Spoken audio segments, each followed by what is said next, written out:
Night Guards. Chapter 2. Anvil was feeling unusually comfortable where he lay. He opened a bleary eye, and was greeted by the sight of a polished marble ceiling, sculptured with a depiction of Pegasi and unicorns playing under the sun. This isn't the barracks. It took him quite a while to remember that he was no longer in his bunk, but instead in one of the chambers usually reserved for distinguished guests. Nightmare Moon, no, Luna, had offered him and Hammer more extravagant quarters as befitting their recent promotion to Champions of the Night Guard. Hammer had declined and remained in the barracks, but Anvil had seen no harm in accepting her offer. He'd always wondered what it was like to sleep on a rich pony's bed, complete with thick, fine-woven covers and down pillows. And now I know. Anvil stretched slowly, savouring the caress of the warm, smooth, soft fabric and pillows. He could practically feel the laziness seeping into his hide. Small wonders the nobles were always so relaxed. He looked out the open window and caught sight of the almost full moon changing its hue from luminescent blue to silver. It was Luna's substitute for the daily cycle of night and day, with blue representing night and silver day. With a groan, Anvil quickly crawled out of bed before its softness could tempt him further. Comfort was well and good, but it had a tendency to dull perfectly sharp guards. It was like keeping iron tools in water. As it were, he was lucky that his old habit of rising at dawn was enough to keep him from slacking, this time. He'd have to apologise to Luna and move back to standard hay before it got to him. He looked wistfully at the bed. How I'll miss you. Before donning his helm and barding, he could not help taking a look in the mirror, as he did almost regularly since the night Luna seized the throne. Even without his armour, he still looked the same as he did after Luna had worked her magic on him, complete with dragon wings and slit pupils. Unlike the enchantments on the old royal guards, his and Hammer's appeared to be permanent. Scars from battles and his metalworking days were gone, and he wondered whether his eyes would ever be a sky blue again, or his coat a bright orange. The slit pupils certainly looked more formidable, but he wasn't sure if he wanted to look like that all the time. Never mind. There was no point in thinking about things beyond his control. He fitted on his armour without further delay, and left his quarters soon after. He found Hammer in the moonlit training yard, supervising some 40-odd recruits for the Royal Guard. After Luna's coup, most of the Royal Guard refused to bend knee to her, and she'd had them thrown into the dungeons. Those that eluded capture had fled and gone into hiding. "You look tired," the big Pegasus commented. "Rich pony's bed too hard for you?" Anvil stifled a yawn.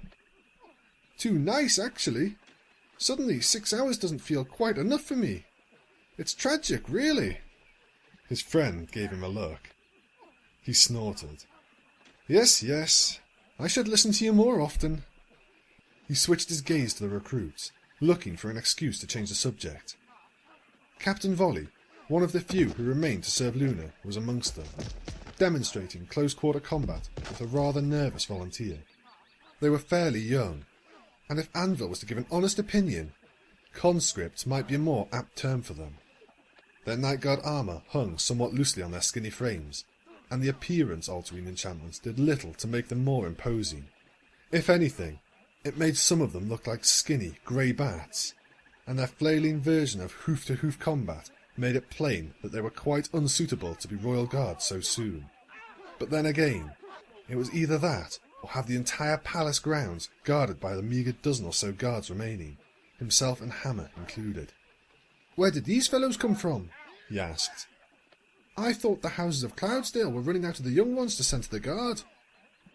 "They're not all from Cloudsdale. Some are from Everfree, and the rest are from the outlying towns," Hammer replied. I wouldn't have thought that there were so many Pegasi living on," Anvil began, but stopped short when he noticed that he had not been paying proper attention to detail. No wonder he had thought something was unusual about them. Almost half of the recruits were unicorns. He cleared his throat and resumed. "I see you've made some changes to the recruitment practice." Hammer nodded. "After what Summercloud did to us? I'm not letting that happen again." Besides, it would do the Cloud Lords some good to learn that their sons aren't the only ones who can serve in the guard. Does magic mix well with hoof combat? We don't exactly have any ponies skilled in both over here. He absent-mindedly tried to scratch his mane through his helmet. Hayseed, I don't think there's ever been a unicorn in the guard before. Hammer gave a non-committal grunt. We might as well start. I've sent a missive to the Arcane Academy. If we're lucky, the headmaster will spare us some pony who can train these fellows. As for mixing it with physical combat, we'll make it up as we go along. There's bound to be some creative minds amongst them. Does Luna know about this? I do, and I most certainly approve, a regal voice said behind them. A regular pony might have jumped in surprise, but any pony who'd served for long enough in the guard would have gotten used to the Moon Princess's habit of appearing behind ponies' backs. Apparently, her transformation hadn't changed that. Anvil and his friend calmly turned around and bowed. Your Highness. Rise and walk with me, she commanded Anvil.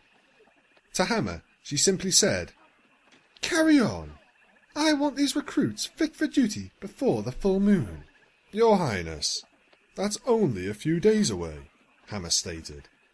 Luna's mouth curled down slightly. Is there a problem?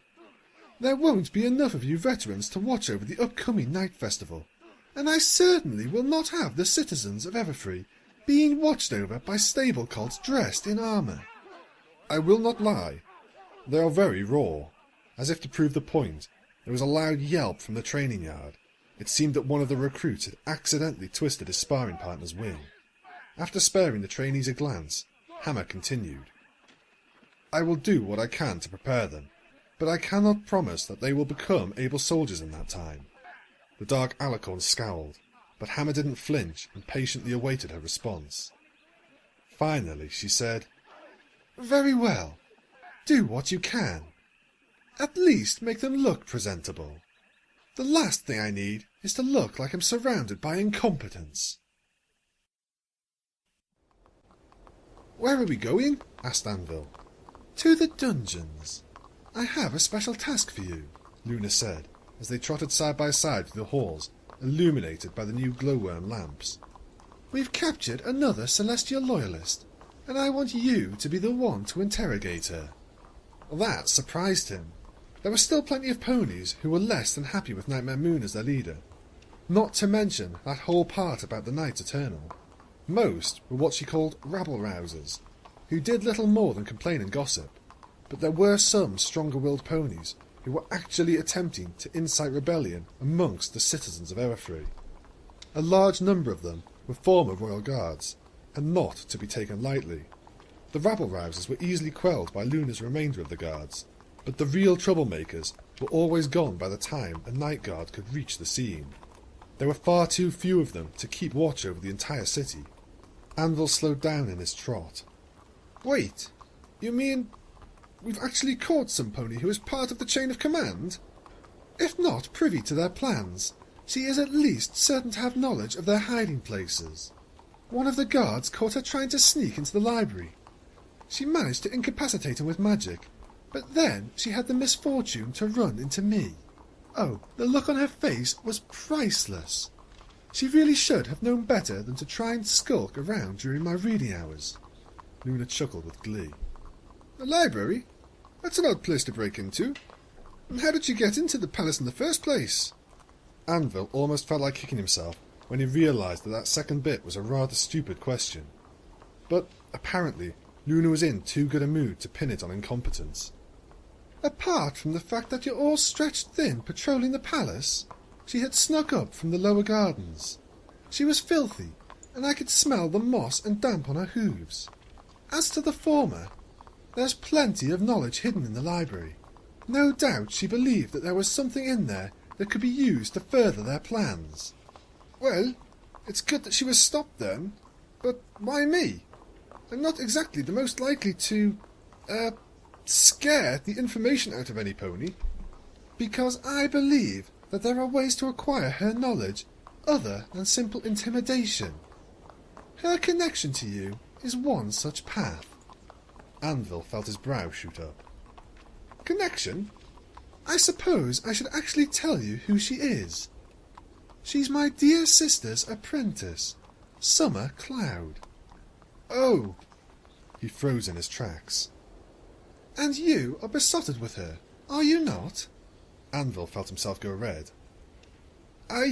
Well, it's a little one-sided. I'm not so sure she feels the same about me. Her luminescent mane shifted, and its flowing tip curled under his chin. It felt surprisingly smooth and warm as it lifted his face to meet her eyes. Good enough for me, she said. Use it to your advantage. If recent events have shaken her trust in you, regain it. Then, find out what you can about the Loyalists. Anything that will help me put a stop to their nonsense. I have enough trouble adjusting Equestria to the Eternal Night without having to deal with rebellious subjects. He nodded wordlessly, and she released her grip on his chin, and before he could think better of it, the words were out of his mouth. Your Highness, aren't you worried at all that Summercloud might use my affection to her own advantage?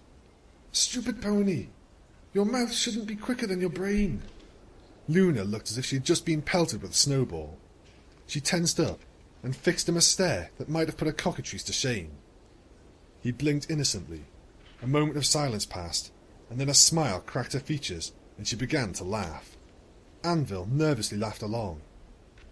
When she was finished, she nudged him forward with a wing to continue their trot down the hall. Oh, you're such a tease. You've already proven your loyalty to me.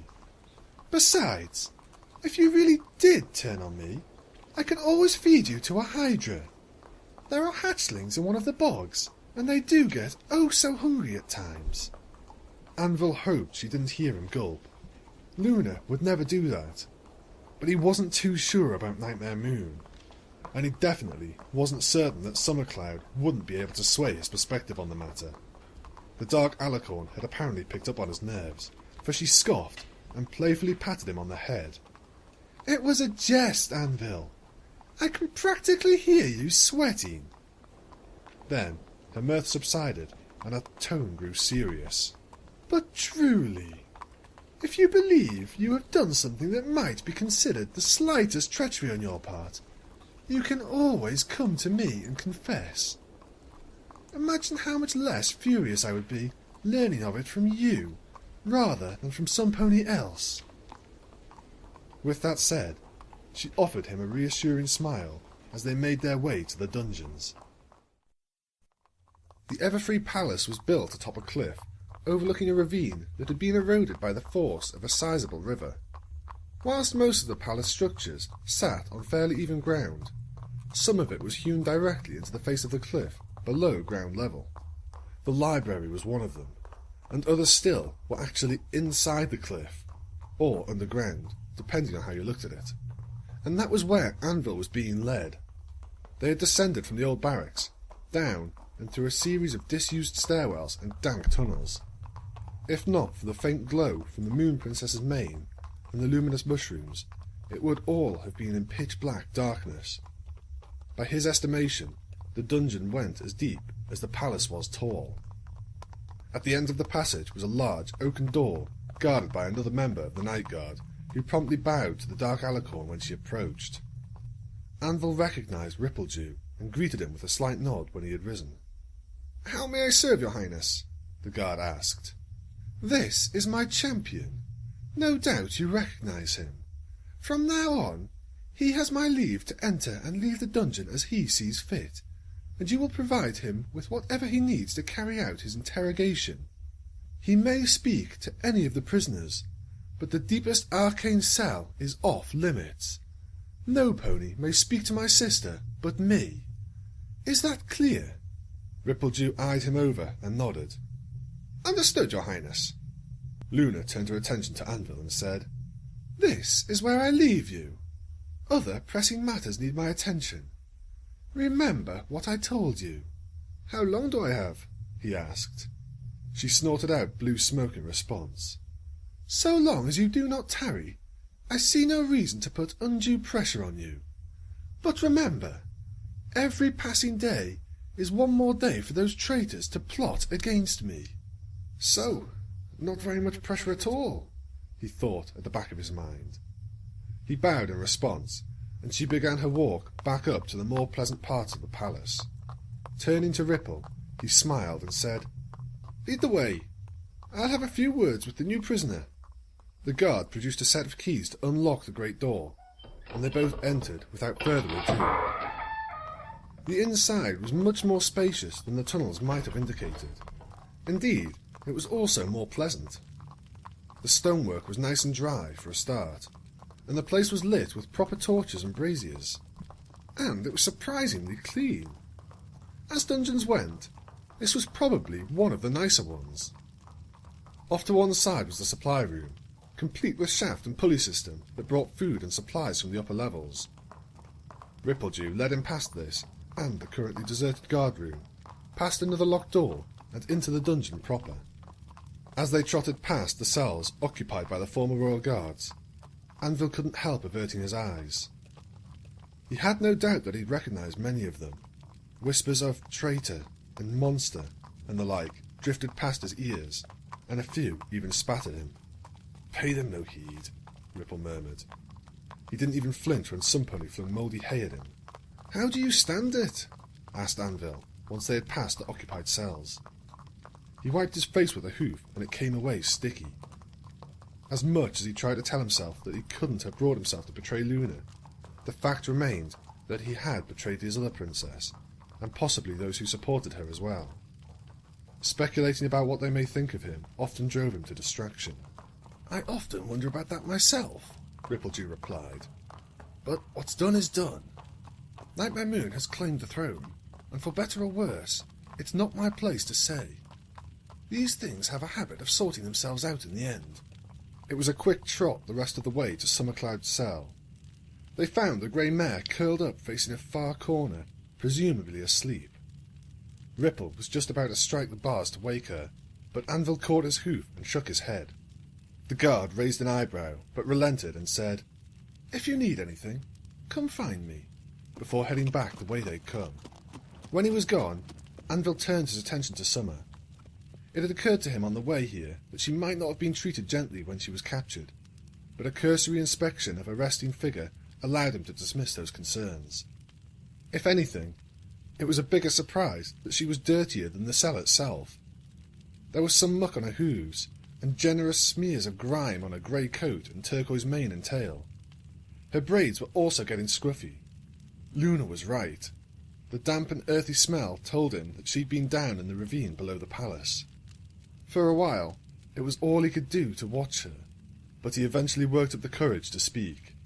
"Summer?" he tentatively asked. "My friends call me Summer. You may call me Miss," was the terse reply. She wasn't asleep after all. "I just want to talk for a while." "No, go away, and we're off to a wonderful start." Anvil sighed. "Summer, I'm sorry about what happened. I know that Luna has done some unsavoury things in the past few days, but I don't believe that it's entirely because she's evil, or whatever it is that the Loyalists are calling her now." After a pause, he added, "Please?" Summer rose and trotted closer to the bars, then sat on her haunches and looked at him with a resigned expression. "Well, you certainly don't need my permission. Talk." Anvil had prepared a whole cartload of excuses for his prior actions to coax her into a more cooperative mood, but now that she had actually decided to listen to him, he suddenly found his brain fresh out of ideas on where to start. Summercloud continued to look at him expectantly. He opened his mouth, then closed it when nothing came out. Those amber eyes of hers seemed to stare right into his soul. She was getting bored, he could tell. He began to sweat. This really isn't how an interrogation is supposed to work. It was as if a parasprite had gotten into his brain and was happily munching away on anything that remotely resembled a coherent sentence. Eventually, Summer simply snorted and rose to all fours. Just as she was about to turn away and possibly ignore him for the rest of the session, he blabbed, "Luna asked me to find out what you know about the Loyalists." Mentally, he was kicking himself. "Horse apples! I'm terrible at this!" The unicorn mare was giving him a funny look, with narrowed eyes and a furrowed brow. Whether in surprise or suspicion, he wasn't sure. Probably both. He gave her an awkward grin to match the ensuing silence. A moment later, she raised an eyebrow and said, "Are you sure you know how an interrogation works? Information is supposed to go the other way." He scratched his helmet. "Yes, well, it didn't come out quite as I intended. I'm new to this, you know." The tiniest smile curled on her mouth before disappearing, and she shook her head and sat back down. "Care to try again?" This time, he settled on asking something that had been nagging at the back of his mind. "What spell did you use on us that time? It was interesting. You know that I teach others in the use of magic. It's my special talent." Summercloud tilted her head towards a cutie mark of a spiralling swirl of stardust and continued. "It was a magical empathy spell. It allows others to see and feel magic the way I do, and the reverse as well. When it comes to teaching, words can only do so much." She glared around, as if afraid of being overheard, and trotted up right to the cell bars. She then beckoned him closer. Curiosity piqued, Anvil brought his face within whispering distance, and when Summer's horn began to glow, he realized that he had made a mistake. "Here, I'll show you," she said. A green spark arced onto his forehead, and, "Oh, clever girl," was his last thought before he got to relive the nauseating, multicoloured display of lights in his head. It wasn't as bad as he'd remembered, but it was still enough to make him curl up on the floor, clutching his head and wincing. The unicorn carried on with the lecture as if nothing was amiss. "I am channeling a little illumination spell right now, and what you're experiencing is a mental manifestation of the sensation of my magic. Every unicorn has this sense in varying degrees, but for those who have no affinity for magic, namely you, the experience would be highly disorienting. Wouldn't you agree?" Anvil didn't answer. He was too busy keeping his stomach under control. "Oh, don't be such a filly," Summer huffed. "It shouldn't be that bad. You wouldn't be sensing the princess's spells like last time, and whilst I am well versed in magical theory and spellcraft, sheer power is something that I lack. Besides, the severity lessens with each successive encounter." Anvil heard the sound of Summer's spell dissipating, and the lights in his head and behind his eyes faded away, allowing him to slowly get back on all four hooves. He pouted at her and said, "Well, that was educational. But was the practical demonstration really necessary?" His freshly unsettled stomach seemed to gurgle in agreement. Some of the unicorn's former animosity returned. "You were asking for it. You betrayed my teacher, assisted Nightmare Moon in taking over, supported her in this eternal night business, and then act surprised when I don't treat you nicely." As if to emphasize the point, she swept her gaze across the iron bars between them, and then towards the corridor that led to the deepest part of the dungeon. "And she has imprisoned her own sister in this place. My mentor is allowed no visitors, no letters, and the only time she sees another pony's face is when the warden delivers her food." Summer shook her head in disbelief. "Do you honestly believe she is working for the good of Equestria? What I believe doesn't—" Summer reached out with her hoof and stifled his words. "No, stop. That's an answer that Hammer would give, and we all know what he's like when it comes to giving his opinion. I want to hear your reason for following Nightmare Moon when it is so obvious to every pony else that she's changing things for the worse. The birds don't sing anymore. It's always cold and dark and gloomy, and anyone who dares to speak out is quickly arrested by your night guard ruffians. Champion." She spoke that last bit as if it were a dirty word. Anvil stared at the floor as he racked his mind for an answer. "And it looks like you need to hear your own reasons as well," the grey mare quipped. "I want to believe that Everfree is under the protection of guards who can tell the difference between right and wrong. Well, Nightmare Moon hasn't done anything for the good of Equestria yet, has she?" "No, not yet," Anvil sighed. And it was then that the answer came to him. For all her grand speeches about bringing about the glory of her knight to Equestria, there were instances when he had seen her distracted and uncertain what she was doing. She would sometimes wander the halls with a brooding expression, fiddling with an abacus and murmuring to herself. It was an old habit of hers, one that betrayed her state of nervousness. Her appearance might have changed, but he could tell she was also the old Luna he knew. Different, yet somehow still the same. He drew himself up and met Summercloud's appraising eyes, adding, "But I still trust her, and so does Hammer." "Elaborate, please," the grey unicorn said. "It's not exactly a short story." Summer rolled her eyes and lay on the floor, settling into a more comfortable position. "I'm in no hurry, and last I checked, you're quite fond of talking." Anvil settled down as well. He took off his helmet and laid it by his side. "All right, you asked for it. Don't blame me if I talk your ears off." At the sight of her unamused expression, he chuckled nervously and continued. "I haven't told you about how Hammer and I became her personal guards, have I?" She shrugged. "I only know that your skills in metalworking were considered valuable, and must have influenced the decision to draft you into service. Well, it's a little more than that. We were recruited because it would have been cheaper for the guard to have its own blacksmiths. The Cloudsdale mastersmiths are not known for generous pricing." Here he tapped his helmet for emphasis. "And then came along two young, unassuming, ground-loving Pegasi metalworkers who weren't too fussy about how many bits you paid them. But you no longer work at the forge." He waved a hoof vaguely in the air. "I'm getting to that.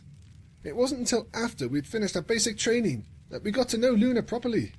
There was this particular season when one of the far-out mining towns had ceased to send iron to Everfree, and runners sent to them were not returning. Luna decided to investigate the matter herself, and she just happened to take Hammer and myself as her escorts." "Are you referring to Cobbleville?" Summer interjected. "I didn't know that you were both there when it happened." "Heh, it was before you knew us, and we don't talk about it much." "Why not? What happened there was far from ordinary. Firstly, Hammer. Secondly, I almost met a rather ignoble end that day, so it's not exactly a fond memory." He paused as he sifted through his recollections, then shook his head and chuckled. "Horse apples. We went into there expecting some trouble, but not quite that much." "All of the houses are empty, Your Highness. Stripped clean as well. Anything that isn't nailed down is gone," Hammer reported when he returned from his search. "What about the town hall and inns?" asked Princess Luna. "The same," Anvil replied. He looked around nervously. There was something disconcerting about this place. It was as if everypony had suddenly decided to just up and leave the place with all their belongings. But then, it would have made sense only if the carts had all been taken as well. But those had clearly been left behind. There weren't even any tracks in the dirt roads to indicate recent use. A strong breeze began to blow through the village, and it made eerie howling noises as it passed through the doors and windows left ajar. He stomped his hooves in an attempt to shake off his nerves. "That just leaves the mine," Luna concluded. Cobbleville was situated at the foot of a sizable mountain, and the mining tunnel leading downwards into the depths was quite steep. As the three of them trotted down into the darkness, with Luna's illumination spell as their only source of light, it became obvious that something was very wrong. The rail tracks for the mining carts were mangled in several places, and the tunnel floor and walls were furrowed with what looked like claw marks. Even more disconcerting was the fact that some of the tunnel's supporting beams were cracked and splintered.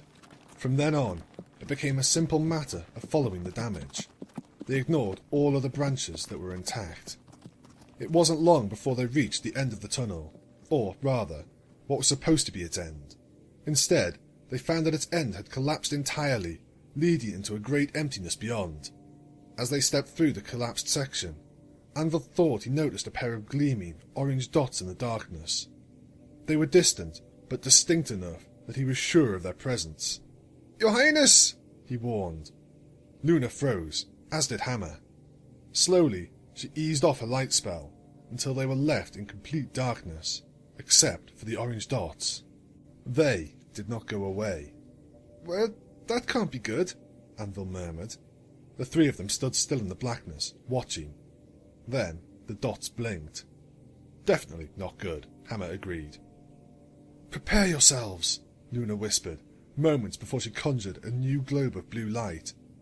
It was far larger than the previous one, and instead of hovering on the tip of a horn, it flared upwards into the darkness above, growing as it ascended. With the light it provided, Anvil could see that they were an enormous dome-shaped cavern that was several hundred feet high and at least several thousand feet across the bottom. They had probably reached the heart of the mountain. Luna's globe stopped and hovered at the top of the dome, where it continued to bathe the cavern in a steady blue light. And right in the middle of the cavern was a full-grown, dark-scaled dragon, sitting atop the largest pile of everyday belongings that Anvil had ever seen. There were cooking pots, wheelbarrows, working tools, furniture, and a host of other objects that one could find in the average peasant's house. He whistled. "That's quite a collection. I would worry more about the dragon," Hammer growled. The dragon eyed Luna's light globe suspiciously, then returned its gaze to them. It spat out a glob of purple flame and green, but remained on top of its hoard. When the three of them didn't run away, it bellowed. "Leave! Now!" Anvil had to admit that he was inclined to comply with its request, but stood his ground only because Luna and his friend had so far shown no sign of any intention to flee. "Look, at the far side," the Moon Princess intoned. Anvil squinted and saw dark, moving shapes in the dimness beyond the dragon's hoard. "The villagers!" They were huddled together in large groups amongst the rocky formations on the ground. There was no mistaking it. The dragon was holding the entire town captive. Luna fiercely strode forward and addressed the dragon in a voice amplified by magic. "Dragon, we mean no disrespect. Please, allow our fellow ponies to go free, and we will leave you in peace." Jets of smoke burst out of the dragon's nostrils, and it crouched possessively over its mountain of stuff. "No. Mine." "We have no interest in your hoard. We just want our friends back," the Moon Princess called out once more. "Please! There cannot be much food down here. The ponies will not last long if you do not let them go. They will gain you nothing." "They sometimes go up, then bring food down for them, and things for me. They all belong to me," the dragon retorted. Its eyes narrowed, and then it reared up on its hind legs and spread its wings, roaring. "Leave, before I make you." "I think he's starting to like us," Anvil muttered. Is your friend well?" Luna's voice was tinged with concern. "Just ignore him, Your Highness," Hammer advised. "Whatever he has, it's incurable." "Very well." Luna began to trot towards the dragon, eyes intent upon it. "I want the two of you to guide the townsfolk back up to the tunnels. Here, take these." As she spoke, a pair of light globes flared out of her horn and hovered alongside them. The dragon, apparently fed up with the invasion of its privacy, leaped up from its hoard, flapped once or twice, and then landed with a crash that shook the ground and raised a cloud of dust. It had effectively halved the distance between them. "Is this wise?" Hammer asked as they warily advanced.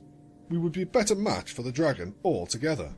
The dragon inhaled, and Anvil had only the briefest of moments to wonder if his armour would be any good against dragonfire before it unleashed a purple inferno in their direction. But the flames never reached them. Instead, the blast was split in half by a blue, translucent magical barrier and surged to either side of them. In its wake, it left the rocks smouldering and glowing red.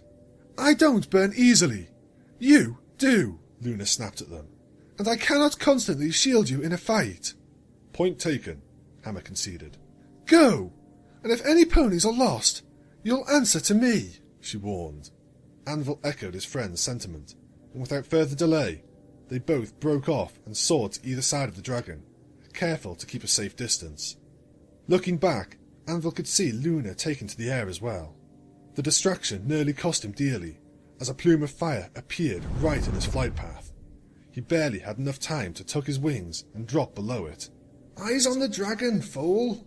"Leave them, beast! Your quarrel is with me!" Luna thundered. Anvil heard a crash and the sound of splintering wood and tortured metal, followed by a roar of pain. The princess had apparently thrown something from the dragon's hoard at it. Something heavy. Whatever it was, it did the job well. Anvil was able to reach the townsfolk unimpeded, as was Hammer. The light from the flare, hovering by his side, shone upon frightened faces, dishevelled and filthy, and weary from their captivity. "Get up, ponies! We're leaving!" he yelled. They didn't need telling twice. As one, the crowd of ponies got up on all fours and began to canter towards him. There were children amongst them, but thankfully they were all old enough not to be a serious hindrance to their speed. He hovered close to the ground and began to lead them in a wide curving path that would take them back to the tunnel, sticking close to the side of the chamber to keep their distance from the battling dragon and Aaaaand. He glanced upwards and saw Luna leading the dragon in a chase around the upper half of the dome. All the while, thunderclouds were forming inside the cave, presumably through the princess's efforts. He could see her eyes glowing and menacing white even from this distance. The dragon roared and vented another jet of flame at her, missing only by a few tail lengths. The townsfolk gasped. "Watch where you're going, and don't slow down," Hammer shouted. And that was when a hoarse voice cried, "Sirs, please, not so fast. Oh, hayseed." Anvil called for the crowd to stop, and quickly darted to the back of the crowd, where he found Hammer crouched next to a wheezing old mare and an equally winded elderly stallion. There was another explosion of flame above, and the crowd flinched. "Sirs, we cannot. Our hearts can't take it," the old stallion panted. "Just leave us," the mare wheezed.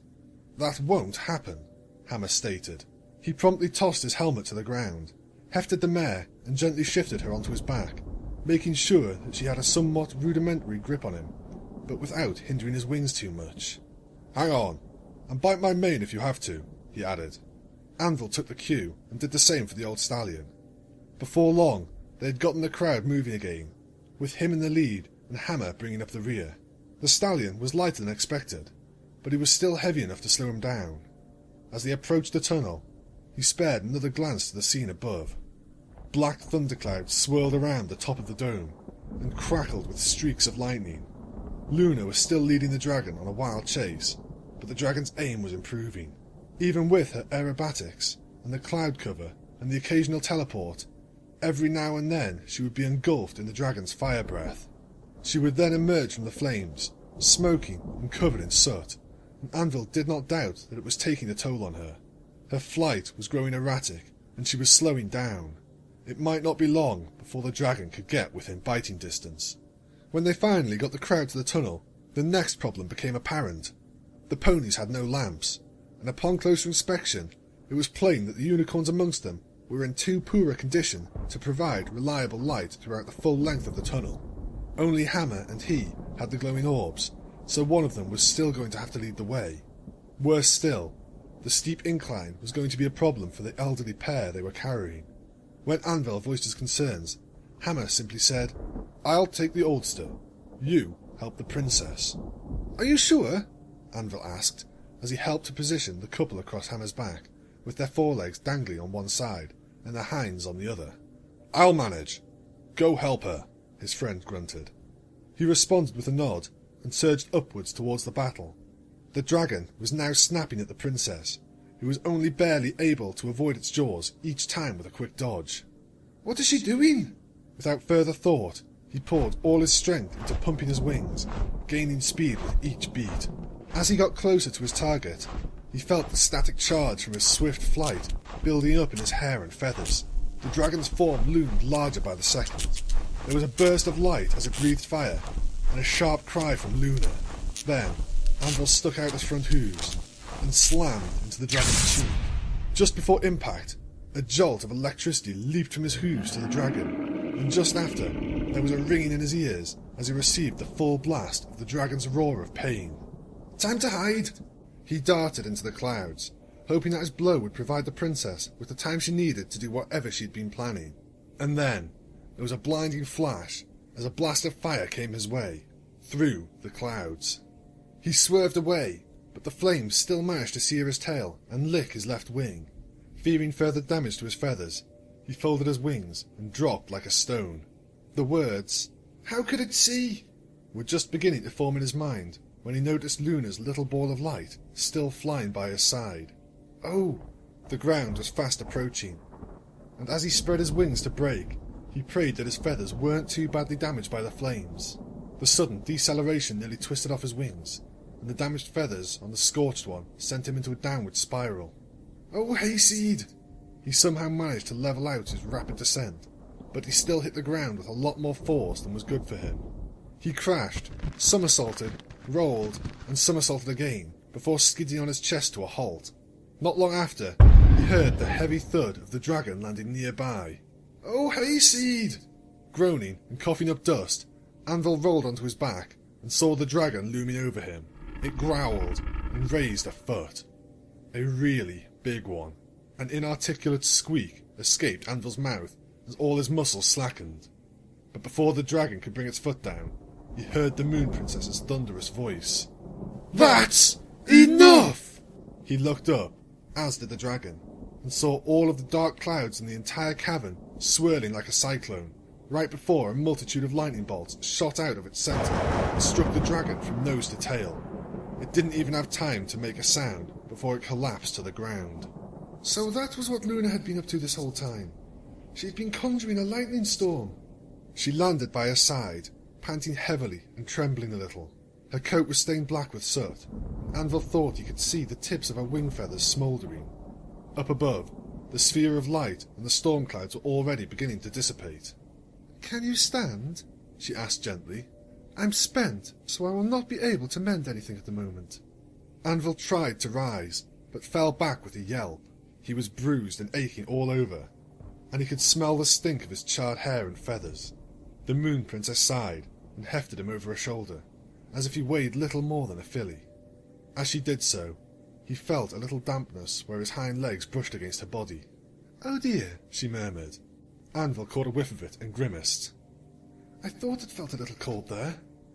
I beg your pardon, Princess. In my defence, that dragon was about to squash me flat. Tell me, if I had been turned into an interesting painting on the floor, would you have had me framed? Luna chuckled, and he began to giggle hysterically.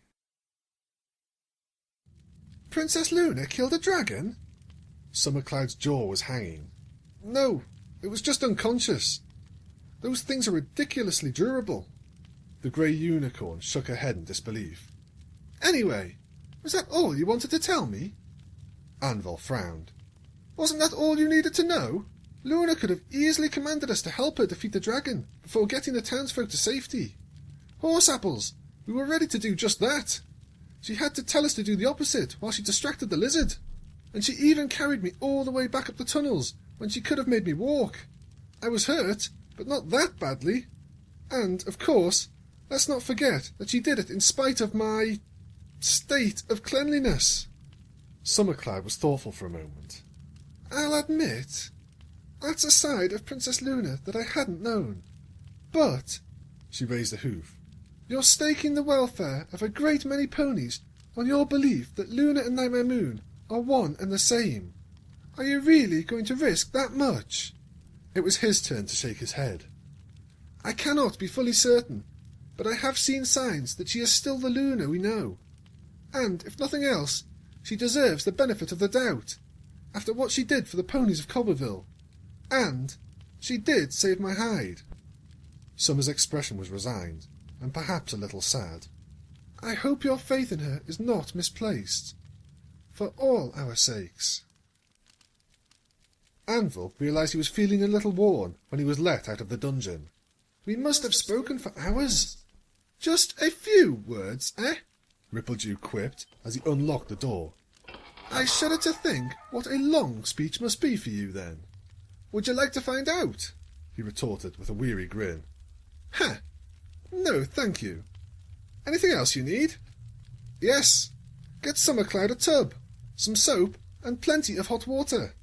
She's in dire need of a good bath.